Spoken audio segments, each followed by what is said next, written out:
नमस्कार दोस्तों, स्वागत है आपका इन्फिनिटी नॉलेज में। तो दोस्तों, इजराइल में जैसा कि आपको पता होगा कि 600 रॉकेट अटैक हो चुके हैं। इसी के चलते कहीं ना कहीं आयरन डोम भी फेल होता हुआ दिखाई दे रहा है। लेकिन देखा जाए तो इजराइल के पास अभी भी एक हथियार ऐसा बचा है जो कि सभी के सभी रॉकेटों को पल भर में ही तबाह कर सकता है। अगर इजराइल किसी लड़ाई में कूदने की कोशिश करता है या फिर कोई भी देश इजराइल पर हमला करने की कोशिश करता है तो अभी इजराइल का फ्रंट लाइनर और वर्ल्ड का सबसे बेहतरीन डिफेंस सिस्टम बचा हुआ है और उस डिफेंस सिस्टम का नाम है डेविड स्लिंग्स। और ये डिफेंस सिस्टम इतना घातक है कि इसका कंपैरिजन सीधे के सीधे S-400 से होता है। S-400 को दुनिया का सबसे बेहतरीन एयर डिफेंस सिस्टम माना जाता है, लेकिन डेविड स्लिंग उसे भी कहीं ना कहीं किसी न किसी कंडीशन में मात दे देता है। अब सोचने वाली बात यह भी है कि आयरन डोम फेल क्यों हो रहा है। तो दोस्तों, ऐसा इसलिए हो रहा है क्योंकि जो आयरन डोम है वो एक शॉर्ट रेंज डिफेंस सिस्टम है। अगर इजराइल उसमें बैटरी और मिसाइल को एक्सटेंड कर देता है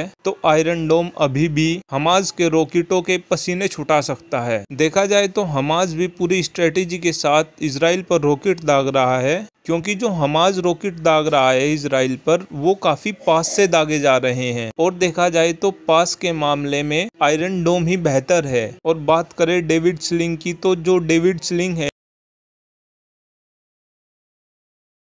वो medium range to long range defence system है। और डेविड स्लिंग को गाजा पट्टी के एरिया में इजराइल ने डिप्लॉय कर रखा है और अधिकतर संसाधन सभी के सभी इजराइल ने उसी एरिया में रखे हुए हैं। अगर इजराइल पर कोई भी देश जैसे कि जॉर्डन या फिर कोई भी अरब कंट्री अगर इजराइल पर हमला करने की कोशिश करता है तो डेविड स्लिंग उसे पूरी तरीके से निस्त नाबूद कर सकता है। और जो डेविड स्लिंग है वो स्पेशली फाइटर जेट और बैलिस्टिक मिसाइल को मार गिराने में सबसे उन्नत और सबसे बेहतर माना जाता है। लेकिन हम डेविड स्लिंग का इस्तेमाल शॉर्ट रेंज में नहीं कर सकते। देखा जाए तो अब इजराइल आयरन डोम में ही चेंजेस कर आयरन डोम को ही डिप्लॉय कर रहा है। अब दिक्कत वाली बात इजराइल के सामने ये भी हो रही है कि जो हमास है एक आधे रॉकेट नहीं, एक साथ 100 150 रॉकेट फायर कर रहा है, जिस वजह से कहीं ना कोई रॉकेट आयरन डोम से मिस हो रहा है, जिस वजह से